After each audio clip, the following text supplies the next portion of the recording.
সাপোর্টেবলি সেই জায়গা থেকে দাঁড়িয়ে তাদেরকে এই জায়গায় ব্যবসা করবার জন্য পারমিশন দেন।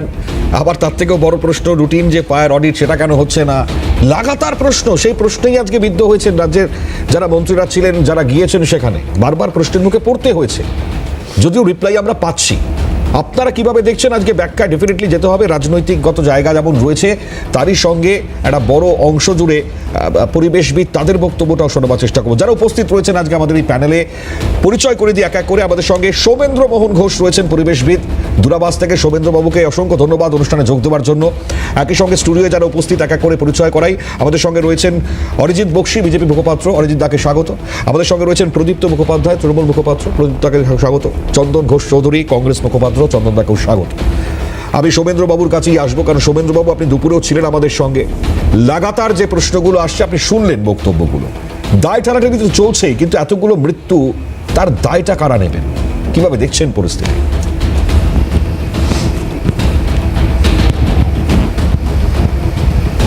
তারা তো এড়িয়ে যাচ্ছেন, কিন্তু প্রশ্নটা সঠিক জায়গায় হচ্ছে না। হক কথা হলো, এখানে রাজনীতি নয়, এখানে যেটা হক কথা সেটা হচ্ছে যে জলাজমি ভরাট হয়েছে সেটাকে নিয়ে আলোচনা।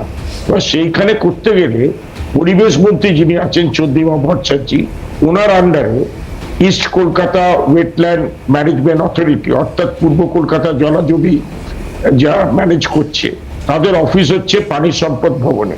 সেখানে ম্যাপ আছে, আপনারা যেটা ম্যাপটা খুঁজছেন সেখানে টেকনিক্যাল অফিসার যিনি আছেন ওনার কাছে ম্যাপ আছে। সেই ম্যাপটা নিলেই দেখতে পাবেন যে রামসার সাইট, যেটা আমাদের আন্তর্জাতিক চুক্তি হয়েছিল ইরানে, সেইখানে বলা হয়েছিল যে এরকম একটা মানে কলকাতার নোংরা পরিষ্কার করা যায় খুব প্রাকৃতিক ভাবে। এই জায়গাটাতে কোনো নির্মাণ কাজ, কোনো বসতি এখানে হবে না।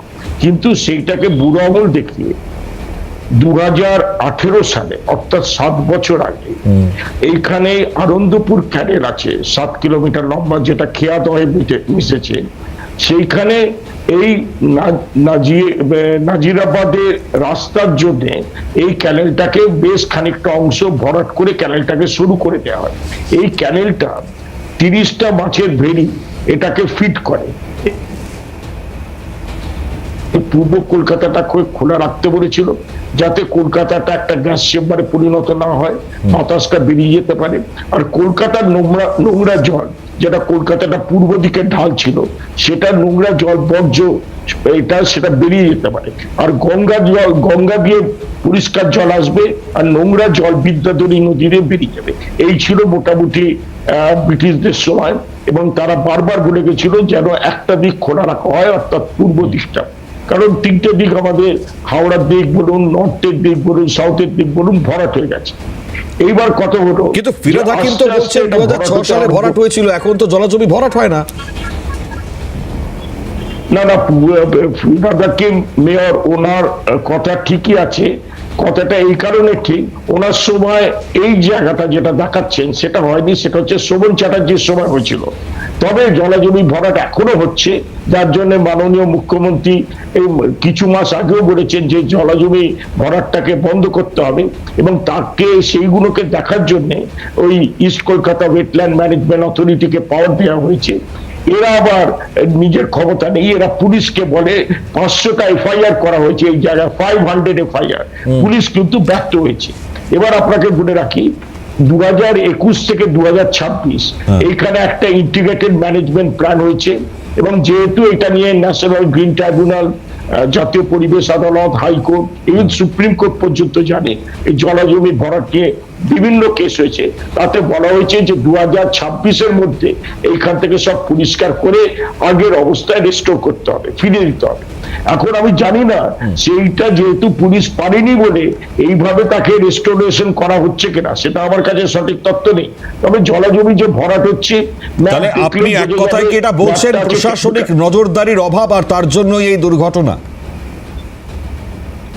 না না, নজরদারির অভাব নাই, এগুলো ডেলিভারেটলি করা হচ্ছে। এগুলোকে দেখুন, যে যায় লঙ্কায় সেই হয় রাবণ, এটা হচ্ছে ভোট ব্যাংকের কথা চিন্তা করে আমাদের মেয়র বললেন, মানুষের দুঃখ দুর্দশার কথা চিন্তা করে মানুষ কি খাবে তা বলে আমি তো একটা নদীকে ব্লক করতে পারি না, একটা নালাকে ব্লক করতে পারি না, একটা জলজমিকে ব্লক করতে পারি না। এটা হচ্ছে নজরদারির অভাব না, এটা হচ্ছে গাফিলতি, এবং এটাকেই বেশ কোন রকম আদালতের নিয়ম কানুন মানা হচ্ছে না।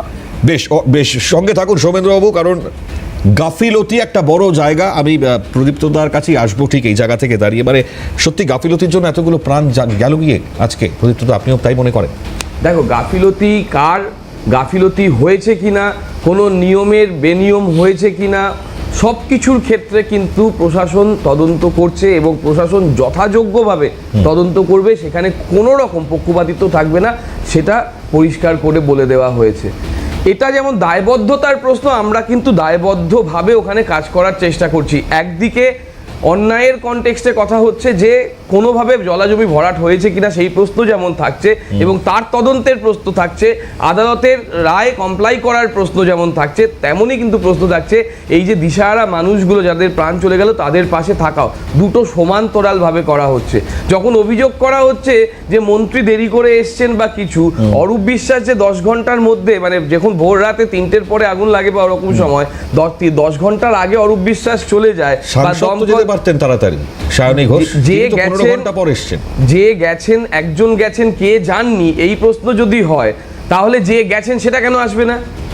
তার মানে খুঁজে খুঁজে কে যায়নি, half glass empty half glass full, এটা তুলে ধরতে হবে। না তুলে ধরলে তো খবরটা ভালো হবে না। সেই খবরটা করা খুব জরুরি, কিন্তু খবর এটা করাও জরুরি যে কিভাবে প্রশাসন তৎপরতার সঙ্গে কাজ করছে। আচ্ছা, এত দোষ দেখা হচ্ছে, বিজেপি আগুন নিয়ে খেলছে, সেই আগুনে ওদের হাতই পুড়বে, কিন্তু বিজেপি যখন এই আগুনগুলো নিয়ে খেলছে, এই ধরনের এত এত এত তৎপরতার সঙ্গে যখন অগ্নিকাণ্ড নেভানোর জন্য কাজ করা হচ্ছে, তখন ওই জয়পুরে 6/10/2025 6জন রোগী একটা সরকারি হাসপাতালে মারা গেল। 6জন রোগী সরকারি হাসপাতালে মারা গেল। দায় কার ছিল? সরকারি হাসপাতাল তো। আর ওইখানে যখন ওই অক্সিজেনের জন্য মারা গেছিল অজস্র বাচ্চা, তখন তো একজন ডাক্তারকে দিয়ে তাকে শায়েস্তা করে দিয়েছে, বলছে সে ডাক্তারের দোষ। তাহলে ডাক্তারের দোষ হয়, সরকারের দোষ হয় না, সেটা বলা যায়, তাই তো? আবার এটা বলা যায় ঝাঁসির মহারানী লক্ষ্মীবাঈ মেডিকেল কলেজ 10 জন ইনফ্যান্ট মারা গেল। 10 জন ইনফ্যান্ট কবে? 17/11/2024। তখন সরকারের দোষ হয় না, তখন হয় ডাক্তারের দোষ, প্রশাসনের দোষ, ম্যানেজমেন্টের দোষ, এসব, তাই তো? যখন দিল্লির কোচিং সেন্টারে একটা জল বেসমেন্টে ঢুকে যায় এবং বেশ কিছু ছাত্র আটকে পড়ে, তাদের চোখের সামনে তাদের সহপাঠী মৃত্যু হয়, তখন দোষ হয় ওই কোচিং সেন্টারের, সরকারের দোষ হয় না, তাই তো? যখন গোয়ায় কিছু সপ্তাহ আগে ভয়াবহ আগুন ধরে 25 জন মারা যায়, তখন দোষ হয় ওই স্থানীয় যারা আছেন তাদের, সরকারের দোষ হয় না, তাই তো? সেখানে সরকারের রেসপন্সগুলো কি আছে দেখো তো। আর এখানে সরকারের রেসপন্স কি আছে? আমরা তৃণমূল কংগ্রেস সরকার দায়বদ্ধ প্রশাসনিকভাবে এবং একই সঙ্গে রাজনৈতিক দল হিসেবে। ফলে আবারও বলছি, বিজেপি আগুন নিয়ে খেলছে, এই আগুনে বিজেপির হাতই পুড়বে। চলো রণজিৎ দা, মানে আপনি ডেফিনেটলি এটা অভিযোগ করবেন যে দেশের বিভিন্ন প্রান্তের জায়গা সামনে নিয়ে আসা হচ্ছে, ভারতের বিভিন্ন প্রান্তের পরিস্থিতি, কিন্তু বাংলার দিকে নজরটা কি কম? আমি আসছি অরিজিৎ দার কাছ থেকে, ডেফিনেটলি উত্তর নেব। অবশ্যই, মানে আমরা যে জায়গায় ছিলাম, যেটা প্রদীপ্তদা বলছিলেন, বড় অভিযোগ তিনি তুললেন, সেই জায়গা থেকে দাঁড়িয়ে অরিজিৎ দার থেকে রিপ্লাই নেব। তার আগে প্রদেশ কংগ্রেস সভাপতি শুভঙ্কর সরকারের একটা মন্তব্য আমরা পাচ্ছি। একই সঙ্গে বিজেপি রাজ্য সভাপতি শ্রমিক ভট্টাচার্য এই প্রসঙ্গে মন্তব্য করছেন। দুটো মন্তব্য শোনাই, তারপর আমি আলোচনায় আসছি। শুনুন। এই আগুন লাগার পর আগুন কোনো জায়গায় অসাবধানতায় লাগতেই পারে, কিন্তু ফায়ার ব্রিগেড তাদের কি ভূমিকা, ডিজাস্টার ম্যানেজমেন্টের কি ভূমিকা, এবং শুধু তাই নয়, কতজন মানুষ মারা গেছেন সুনির্দিষ্টভাবে বলার ক্ষেত্রে কেউ কেউ বলছেন 8 জন। মাথার খুলি থেকে শুরু করে বিভিন্ন জায়গায় পোড়া মাংস, এগুলো সব পাওয়া যাচ্ছে। প্রায় 20 জনের ওপরে মানুষ খুঁজে পাওয়া যাচ্ছে না যাদের, অথচ সরকার বলছেন, কেউ কেউ 23 জনও বলছেন। আমার প্রশ্ন এখানে, যে মাল্টি স্টোরের বড় বড় বিল্ডিং তৈরি হয়েছে, সেগুলো কি ল্যান্ড কনভার্সনের পর হয়েছে? কোন আইনের বশে এগুলো হয়েছে? এখানে ত্রাণ বন্টন করতে গেলে সাংসদকে ধরে মারা হচ্ছে। কোভিডের সময় নির্বাচিত বিজেপির জনপ্রতিনিধি বিধায়ক সাংসদরা তারা নিজের এলাকায় ত্রাণ পর্যন্ত বন্টন করতে পারেনি। এ ধরনের একটা মানে হৃদয় বিদারক ঘটনা, একটা বেআইনি নির্মাণ হলো রামসার ট্যাগ প্রাপ্ত ইস্ট ক্যালকাটা ওয়েটল্যান্ডের ওপরে।